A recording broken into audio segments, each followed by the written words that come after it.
हाँ जी. So today we are going to start the advanced operations on data frames. जो operations हम अब तक डेटा फ्रेम्स में करते आ रहे हैं, ये ऑपरेशंस जो हैं वो थोड़े थोड़े से उससे एडवांस लेवल के हैं. ठीक है. हाँ जी. So pivoting is what. अब एडवांस डेटा फ्रेम्स में हमारे पास कुछ कॉन्सेप्ट्स होते हैं. I am just going to share my screen with you. So I hope my screen is visible to you everyone.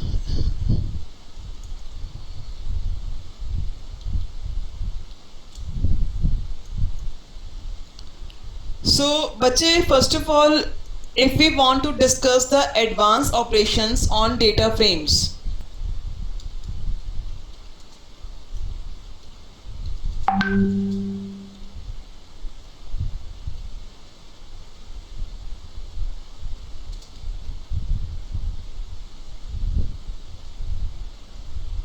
So here, the first operation we are going to discuss here, that is pivoting. Second one is now we are going to discuss the advanced operations on data frames. The very first operation we are supposed to discuss, that is pivoting. This is very important topic. ये topics जो मैंने आपको करवाने हैं ये सारे ही बहुत important topics हैं. ठीक है. और independent questions जो है वो इनके ऊपर आराम से बनते हैं. Data frames आपका actually बहुत डिटेल में है.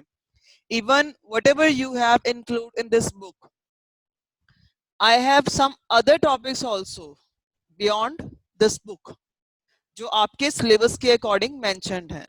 CBSE has cut off the NumPy. CBSE has cut off the software engineering in your syllabus.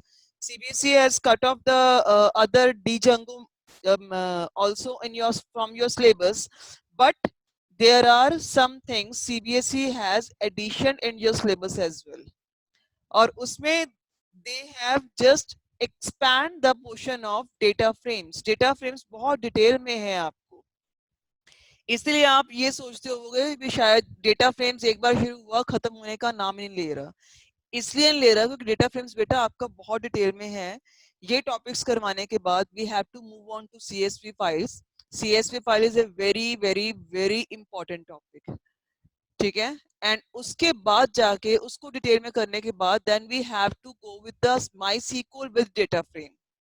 My sequel का डेटा फ्रेम के साथ कनेक्शन क्या है वो भी हमने करना है कि वो हम कैसे कर सकते हैं. डेटा फ्रेम्स को माई सीक्वल के साथ कनेक्ट कैसे कर सकते हैं. ठीक है. तो वो भी हमने कवर अप करना है. तो इतना पोर्शन जो है वो डेटा फ्रेम्स का. आप ये सोचो कि अभी 50% हुआ डेटा फ्रेम्स, 50% अभी और पड़ा हुआ है. ठीक है. तो मेरे अकॉर्डिंग तो ये है बेटे, डेटा फ्रेम्स को आपने इन डेप्थ में करना भी है और डेटा फ्रेम्स के आप अलग से कुछ नोट्स वगैरह भी मैनेज कर लो सो दैट आपको ये टॉपिक्स जो है वो आप इजीली कवर अप कर सको. And I will try my level best कि इसको मैं जल्दी से जल्दी खत्म जो है वो करवा दूं. ठीक है. और उसके बाद आपका ज्यादा कुछ रह नहीं जाएगा. Only the connectivity portion with MySQL and one is the computer network portion. ठीक है. And first is pivoting, next is aggregation, and the third one is sorting. So these three topics based on the advanced operations on data frames we are supposed to discuss. Okay? And the very first we are discussing here, that is pivot. And for implementing the pivoting, we need two types of functions. One is,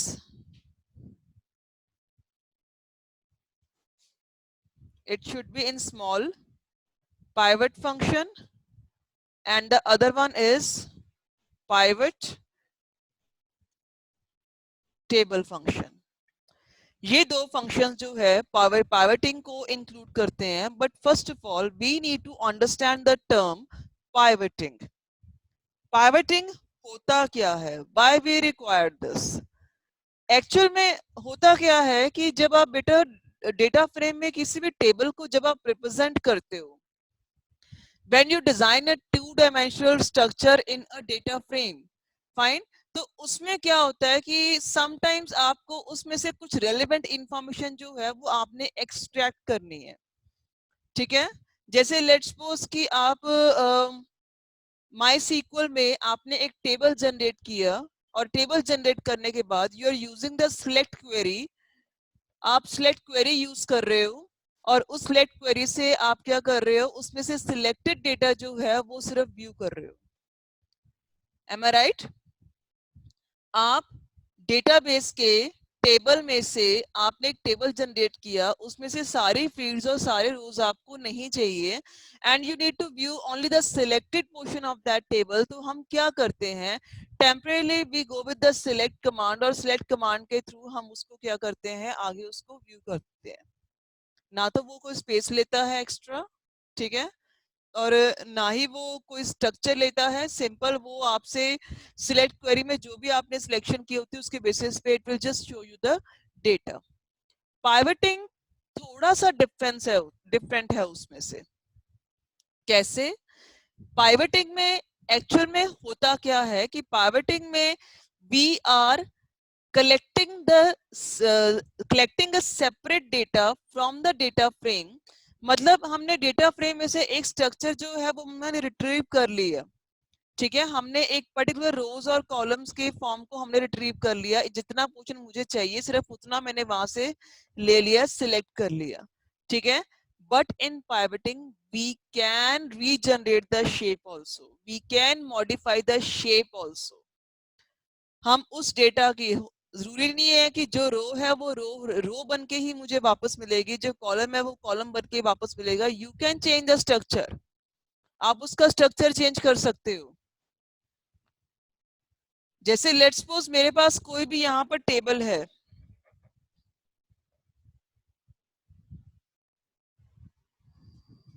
जिसमें मेरे पास column है item, company, रूपी,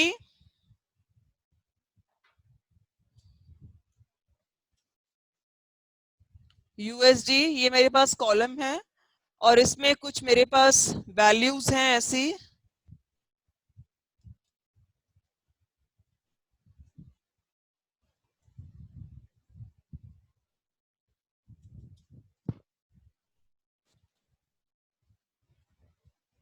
ma'am पाइवटिंग syllabus से related नहीं है। पाइवटिंग syllabus से related है? किसने कहा नहीं है?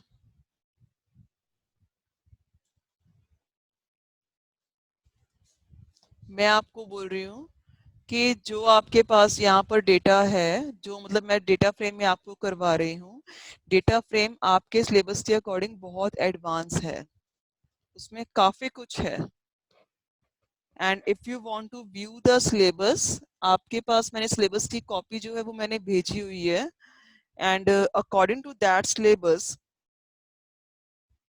अगर हम डेटा फ्रेम का पार्ट देखें, क्योंकि देखो सीबीएसई ने कुछ पोर्शन आपका डिलीट किया हुआ है, ठीक है, और जो डेटा हैंडलिंग में हमारे पास पांडास हैं, पांडास में हमारे पास numpy नहीं है, we are having matplotlib that we have done, we are having series, data frames, creation of series, चाहे वो हम एरे से कर रहे हैं, चाहे वो हम किसी और लिस्ट से कर रहे हैं, ठीक है, किसी डिक्शनरी से कर रहे हैं।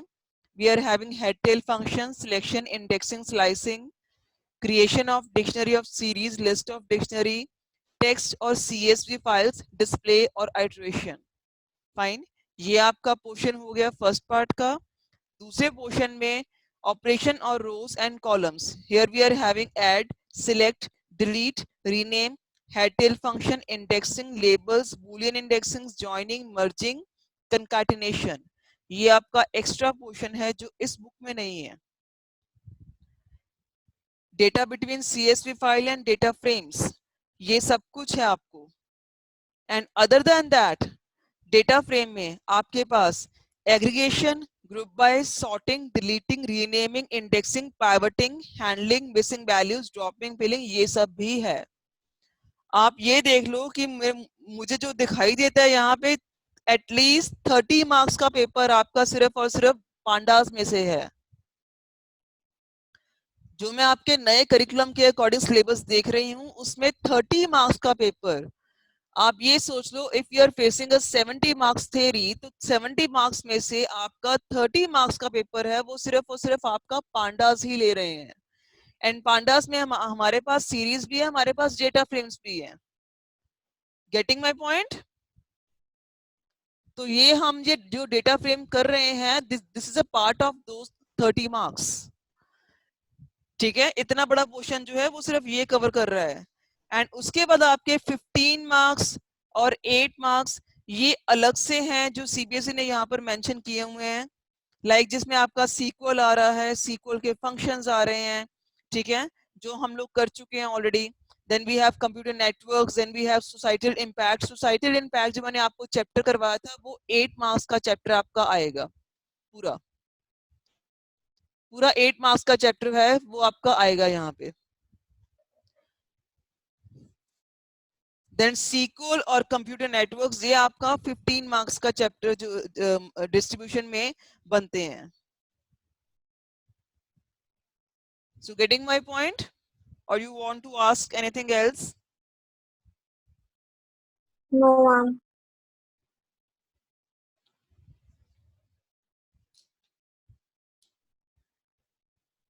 सॉरी, 25 मार्क्स आपका सीक्वल है, ठीक है, जिसमें हमारे पास सीक्वल भी आएगा और साथ में आपका कंप्यूटर नेटवर्क भी आएगा। फाइन, 7 मार्क्स की वेटेज के लिए। देन 15 मार्क्स का आपका सॉफ्टवेयर इंजीनियरिंग है, बट ये 15 मार्क्स के आगे उन्होंने लिखा हुआ the entire topic has been removed. अब ये है नहीं पोर्शन बीच में सॉफ्टवेयर इंजीनियरिंग का, ये उन्होंने एंटायरली रिमूव लिखा हुआ है यहाँ पे। अब that I don't know, but इतना आपका कंफर्म्ड है कि जो आपकी जो चेंजेस हैं इसमें जो की हुई है सिलेबस के अकॉर्डिंग, उसमें आपका मैक्सिमम पोर्शन जो है वो पांडास का कवर अप हो रहा है। That is I am putting so much stress on this topic. Fine. और वैसे भी आपका पाइथन में if you are going to opt any kind of data analyst और डेटा साइंटिस्ट जॉब, तो उसमें पांडास का बहुत बड़ा रोल होता है। You need to understand the concept of pandas. So coming back to our topic, so we were discussing about the pivot table. तो pivot table में मैं आपको यहाँ पर एक सैंपल टेबल यहाँ पर मैं बनाकर दिखा रही हूँ कि एक मेरे पास यहाँ पर सैंपल टेबल है, ठीक है, जिसमें मेरे पास कुछ ऐसी वैल्यूज हैं।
अब ये बेसिकली यूएसडी यूएस डॉलर उन्होंने मेंशन किया हुआ है।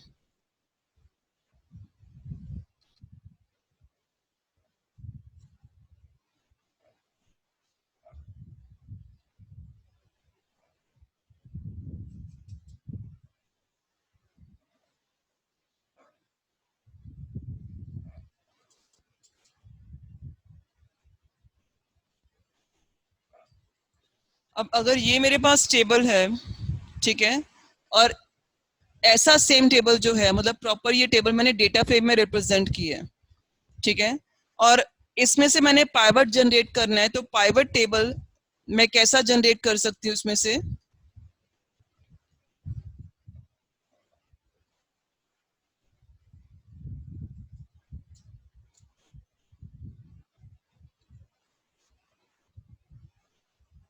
Now you can understand structure भी चेंज हो रहा है यहाँ पे।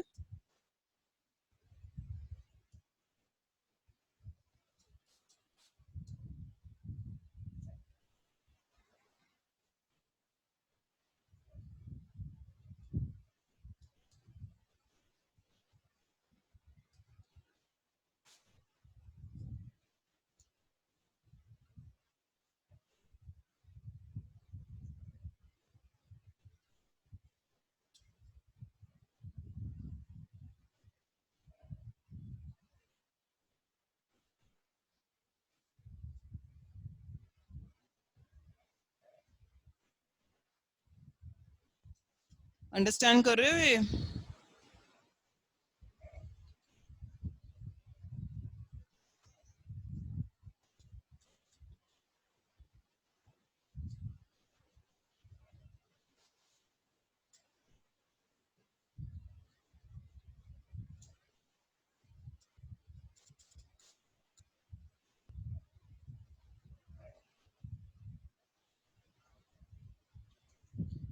This is my pivot table which I extract the data from this data frame.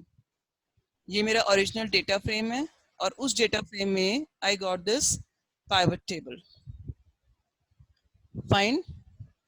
इतना आप देखो क्लियर है, आपको पता लग गया पाइवट टेबल होता क्या है.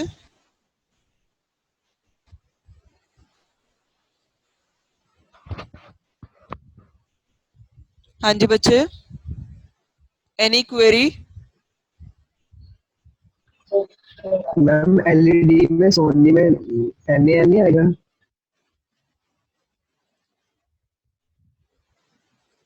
एलईडी में सोने नहीं है ना. हाँ, यहाँ पर एन आएगा, but they have mentioned the 15,000 here.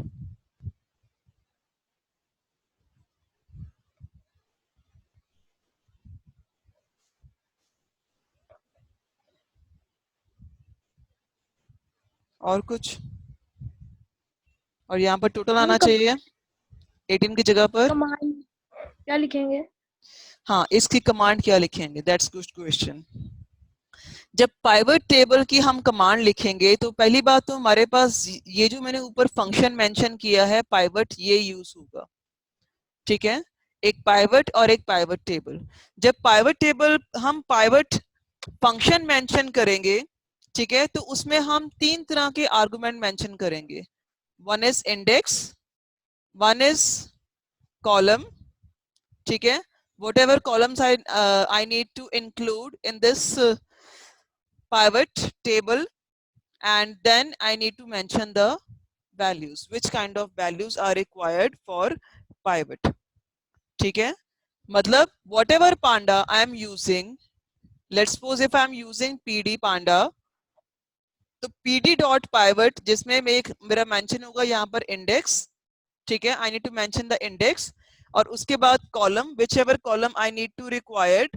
ठीक है, मतलब बेसिकली इंडेक्सिंग जो होती है यहाँ पे, इंडेक्स जो होता है वो हम एक नया इंडेक्स जनरेट होता है for a new data frame, क्योंकि पाइवट टेबल आपका एक नया डेटा फ्रेम ही जनरेट करता है.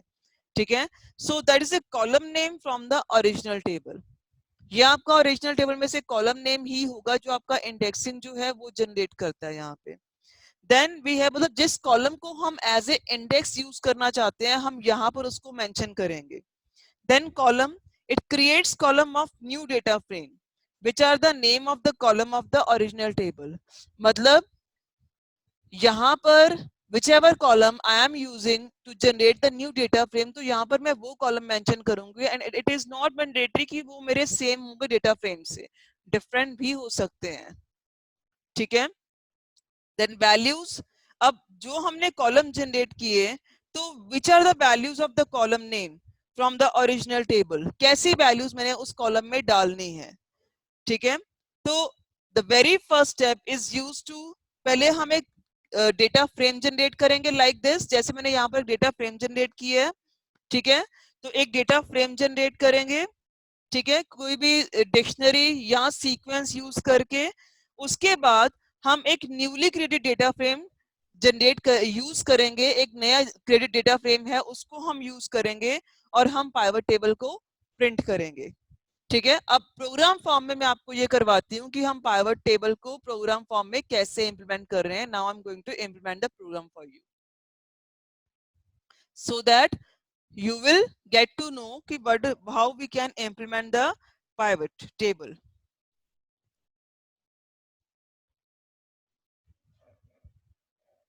First of all, I need to, the very first step, that is I need to generate the data frame. तो मैंने यहाँ पर डेटा फ्रेम जनरेट किया.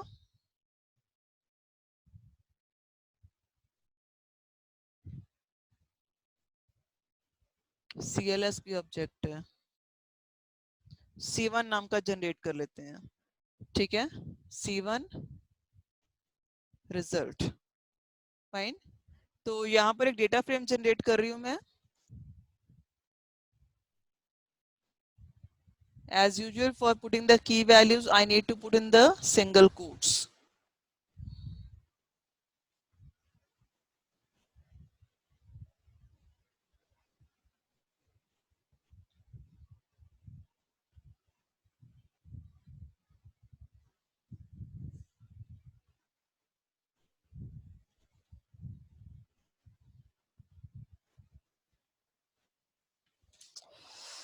Just wait a moment.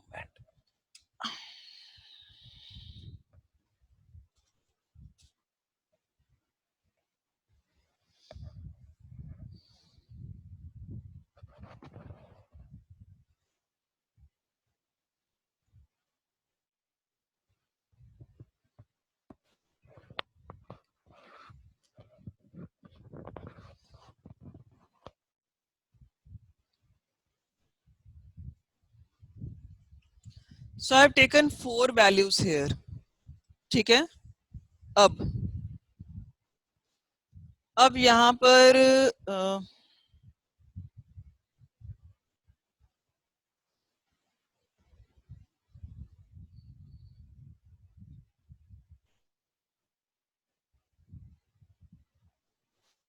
एक और कॉलम जनरेट किया, subject,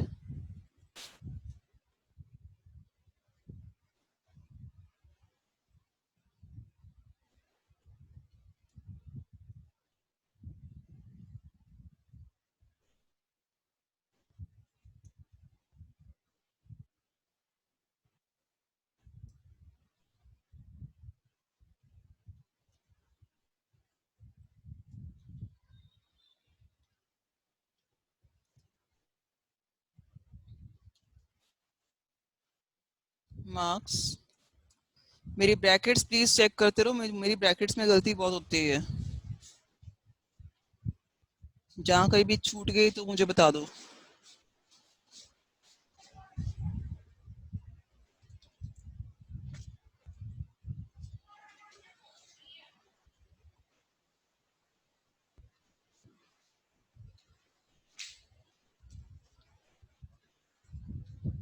then grade,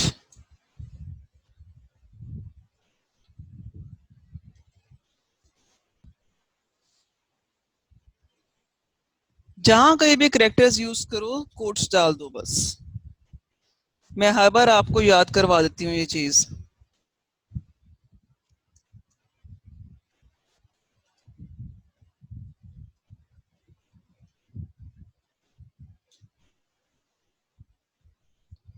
So I hope my data frame has been generated. So data frame generate करो, pd dot, कौन सा डेटा फ्रेम है,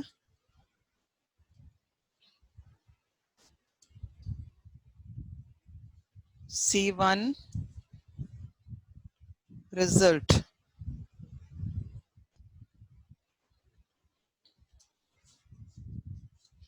और इसमें हमने कॉलम्स मेंशन किए हैं,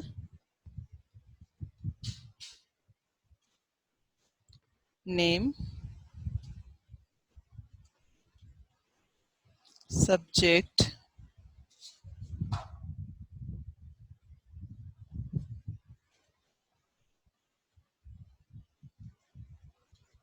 मार्क्स, देन ग्रेड। ये मैंने कॉलम मेंशन कर दिए हैं, ठीक है। और now I am going to print this data frame.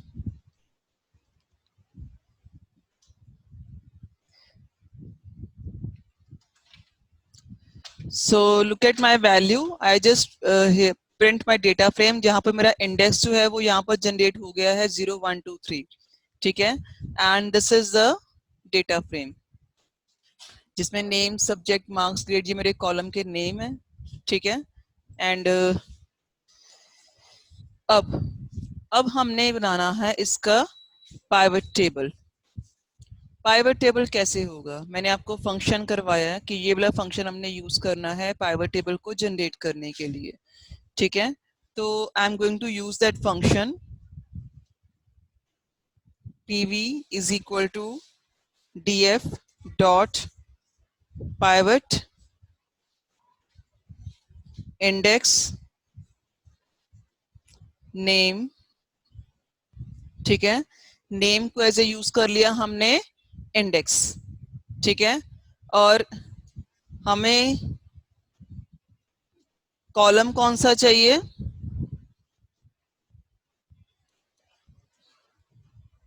Subject,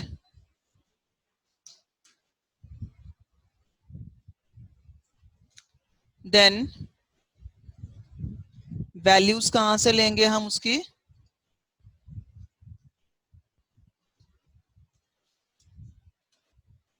marks से. ठीक है, so name is my index, और जो मैंने कॉलम वैल्यू जनरेट करनी है वो मैंने सब्जेक्ट की जनरेट कर दी.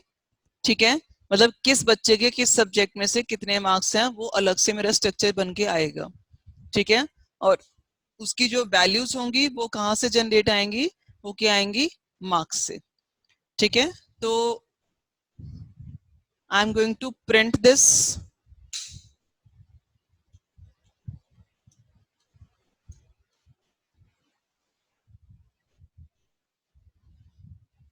हाँ जी,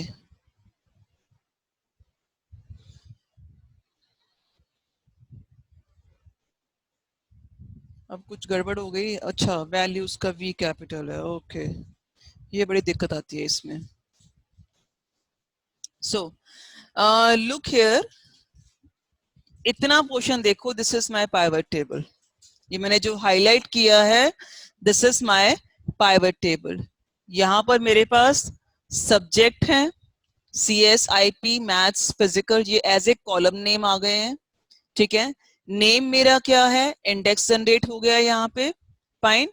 एंड यहाँ पर जिस बच्चे के जिस सब्जेक्ट में यहाँ पर मार्क्स मेंशन्ड है, ठीक है, वही यहाँ पर लिखे हुए हैं. जैसे ABC का IP में 98 है, तो उसने 98 दिखा दिया, बाकी सब्जेक्ट में उसने NAN दिखा दिया, क्योंकि वहां पर उसका कुछ है ही नहीं. हाँ जी, Raman, you have asked the question कि why did it shuffle the rows and columns? बेटा, basically pivoting is what? It changes the structure. ये आपका स्ट्रक्चर चेंज कर देता है. आप अपने तरीके से उसके स्ट्रक्चर को रीशेप करके, ठीक है, आप देख सकते हो. जैसे यहाँ पर नेम के अकॉर्डिंग हमने पर सब्जेक्ट के अकॉर्डिंग मार्क्स जो डिस्ट्रीब्यूशन है वो हमने देखनी है कि किस बच्चे के किस सब्जेक्ट में मार्क्स है और बाकी सब्जेक्ट में मार्क्स मेंशन नहीं है.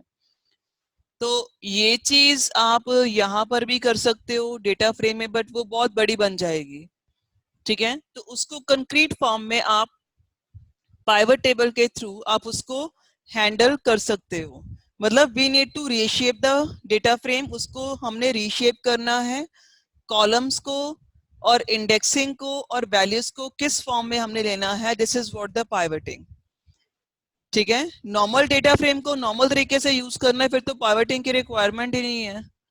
पाइवटिंग की रिक्वायरमेंट ही तब पड़ती है कि जब हमने उस डेटा को किसी और फॉर्म में हमने रीशेप करके लेना है. Fine. Yes, ma'am.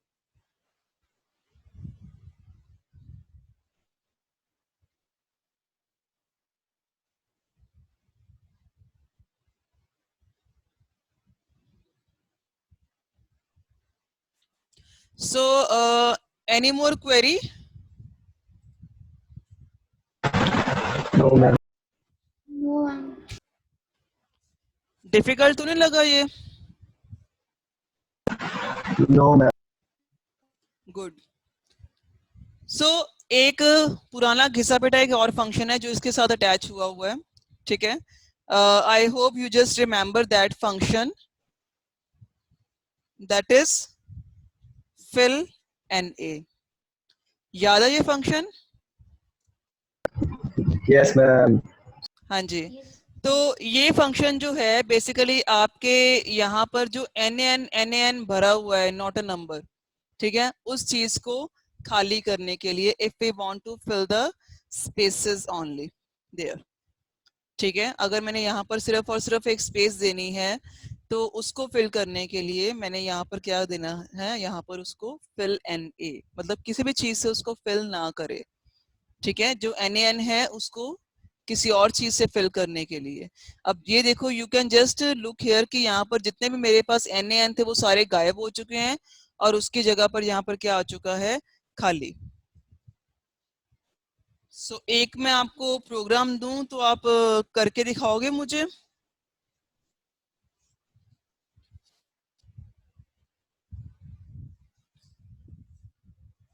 Just wait. Data frame में हम हिस्टोग्राम्स भी जनरेट कर सकते हैं with the help of hist function. ये मैंने आपको शायद करवाया था, एक ही लाइन में करवाया था।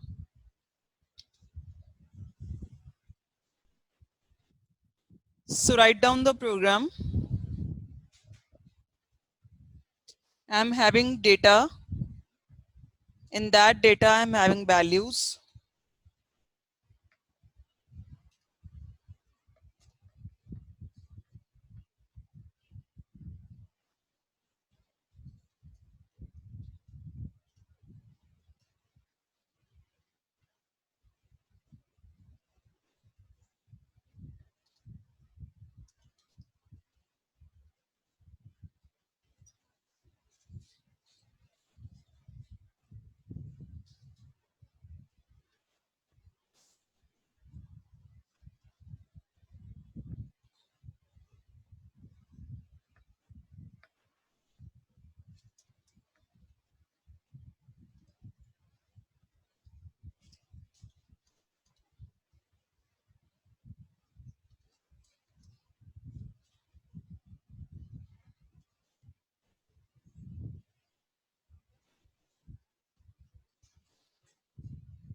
अब आपने करना क्या है, if I'm having this data, ठीक है, पहले तो हमने इसको कन्वर्ट करना है,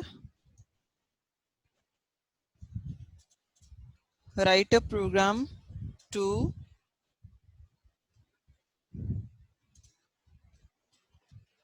convert this data set into data frame and then perform pivoting on the data frame. Also,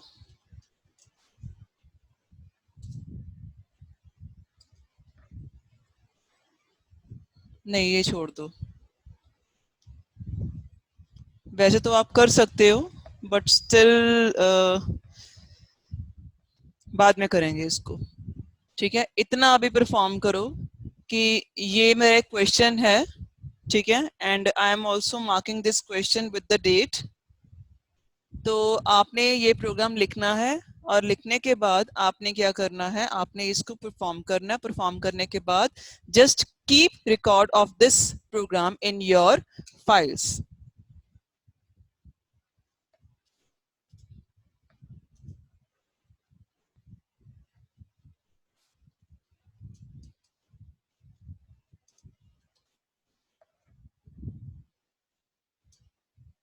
चलो मैंने टेबल का नेम भी दे दिया, डेटा सेट का employ. Now choice is yours, आप कोई भी ले सकते हो, ठीक है। सो नोट इट डाउन, कर लिया आपने ये? Yes ma'am. ओके, तो ये दोनों चीजें आपने करनी है, फाइन।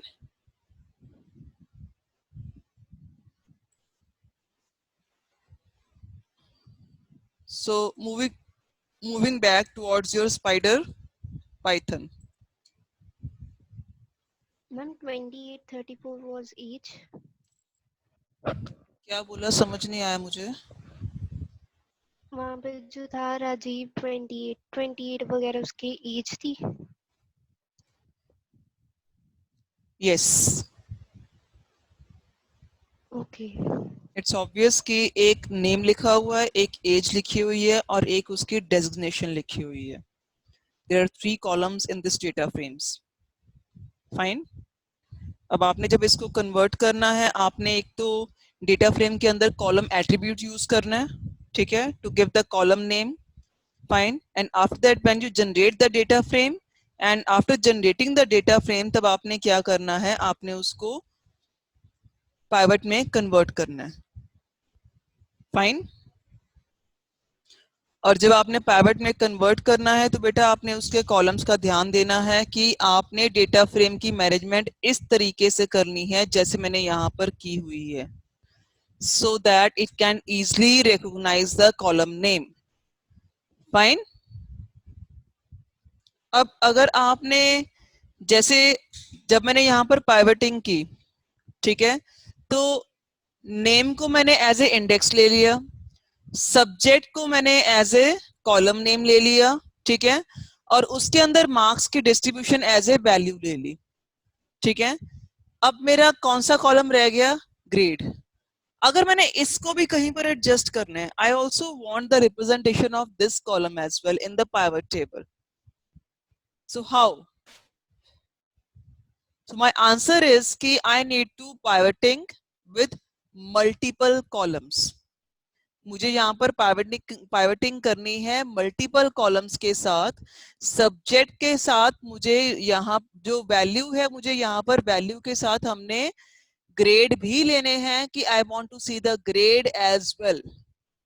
सिर्फ marks ही देखने, मैंने उसके grade भी देखने हैं, ठीक है. तो कैसे करेंगे हम? इसका सिंपल सा वे है कि यहां पर वैल्यू को उड़ा दो, वैल्यू रखो ही मत. जब आप वैल्यू नहीं रखोगे तो उससे क्या होगा कि ये स्पेसिफिकली एक कॉलम की तरफ रिस्ट्रिक्ट ना होके ये आगे आने वाले हर कॉलम की वैल्यू को पिक करेगा, ठीक है. अब देखो इसकी output when I execute this program. अब यहां पर आप देख सकते हो कि मेरे पास जो पाइवट टेबल जनरेट हुआ है उसके बेसिस पे उसने पहले मार्क्स ले लिए खुद ब खुद, CS, IP, मैथ्स, फिजिकल, यहां तक उसने मार्क्स लिए हैं, और उसके बाद उसने क्या लिए है, ग्रेड, और ग्रेड में उसने अलग से उसको यहाँ पर मेंशन कर दिया, ठीक है. और अगर यहाँ पर एक और कॉलम होता, तीसरा कॉलम भी होता, तो ऑब्वियसली वो इसके आगे आ जाता. फाइन. हाँ जी, क्लियर है ये? Yes, sir.